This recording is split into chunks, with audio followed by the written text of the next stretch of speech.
103,4 Radio DFM Jakarta, Your Inspiring Channel berlanjut kembali. Dear Listener, mengenai visi dan misi perusahaan ini, pasti Mas Lili sebagai pihak yang menaungi ratusan UMKM, ingin juga UMKM-nya berkembang dan ingin sharing juga dengan Pak Christian. Mungkin ada yang ingin ditanyakan apa nih Mas Lili?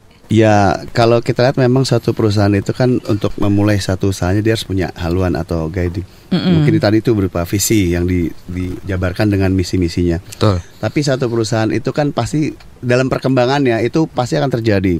Mungkin dari perubahan-perubahan yang terjadi di lingkungannya sehingga akan menyebabkan perubahan dari visi-misi tersebut. Nah, Pak Gus, apakah memang perusahaan tersebut bisa merubah visi-misinya? Mungkin pada saat terjadi pertumbuhan-pertumbuhan atau perubahan-perubahan di perusahaannya.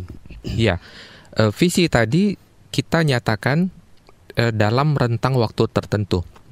Seperti contoh tadi kita akan mencapai itu sebelum tahun 2015. Nah, itulah gunanya visi, karena visi inilah yang membimbing kita ke arah yang ingin kita capai. Ditetapkan sebelum 2015 berarti kita masih punya waktu 2 tahun. Contoh ya, kalau dihitung dari sekarang masih berapa tahun? 3 tahun.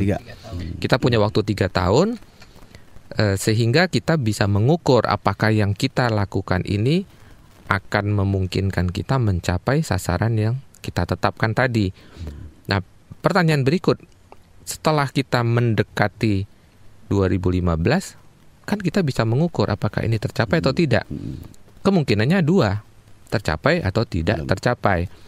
Kalau ini bakal tercapai ini, berarti sudah waktunya kita menetapkan visi yang lebih ke depan lagi. Untuk barangkali 5 tahun ke depan lagi. Jadi betul yang dikatakan oleh Mas Lili tadi, bahwa visi itu adalah sasaran yang dinamis, bergerak. Dia tidak statis.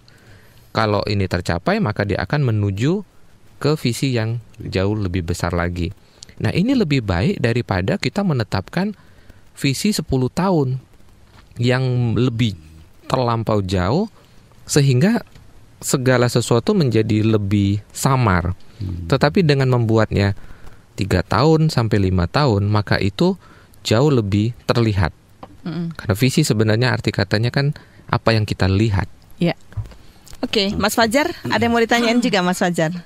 Pertanyaan saya itu Pak, mau bertanya, visi dan misi itu perusahaan ini berjalan.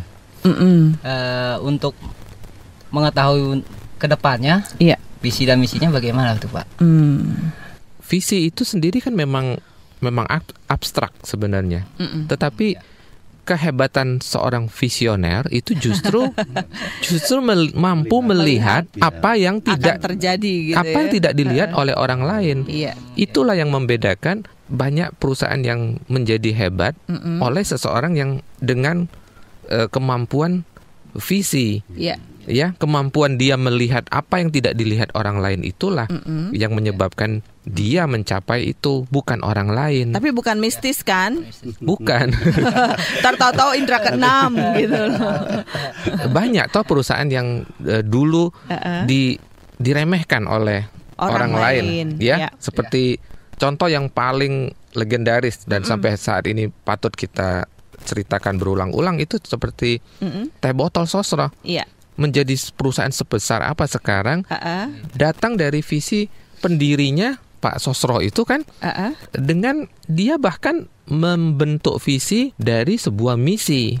Misinya adalah waktu itu adalah dia melihat ketika para pekerja ini pulang ke stasiun itu dalam keadaan letih, lelah.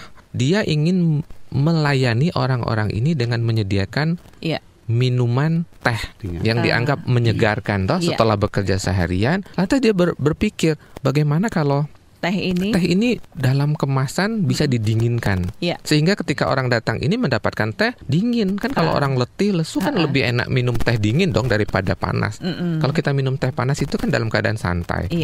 Tapi orang yang dalam keletihan disuguhkan teh dalam keadaan dingin. Nah, dari misi beliau ingin melayani sesamanya itulah dia lantas mempunyai visi menjadikan teh dalam kemasan dan bisa disebarkan sebanyak-banyaknya melayani orang. Nah, pada saat itu disampaikan, beliau mendapatkan tantangan yang besar sekali kan. Orang bilang hanya teh saja kok, mau dikemas gitu ya, mau dibotolkan, mendapatkan tantangan yang tidak sedikit. Tetapi nah itulah bedanya seorang visioner, dia melihat jauh ke depan, ya akan jadi apa ini melalui apa yang diimpikannya ini. Oke, jadi memang ada teknik pengolahan. Mungkin di benak kita waktu itu bikin teh 2-3 jam juga udah nggak enak, basi gitu ya Pak ya.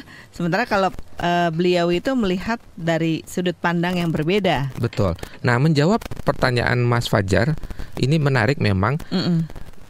Proses pembuatan visi itu di dalamnya tadi terkandung imajinasi, terkandung mimpi, terkandung kesukaan, hasrat kan, yang tadi Mas Fajar bilang kan, karena suka, mulai dari suka, berarti itu modal untuk membuat visi.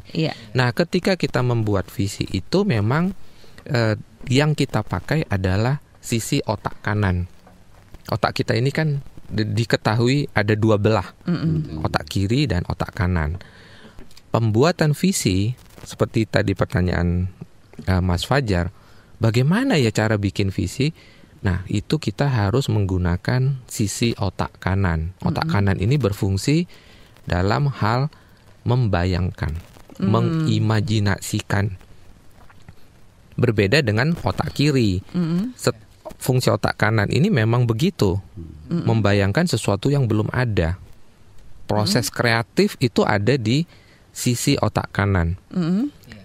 Nah, nanti setelah itu terbayangkan, kita formalkan dalam bentuk tulisan, maka dalam pelaksanaannya nanti pada saat kita melaksanakan, maka itu tugas otak kiri untuk mewujudkannya menjadi nyata. Oke. Nah, lalu? Nah itu, jadi memang ini kita lebih dalam lagi. Memang proses pembuatan visi itu sendiri memang proses kreatif. Dear listener, itu dia apa yang diungkapkan ya oleh Pak Christian F. Guswai. Kita akan lanjut tentunya setelah ini.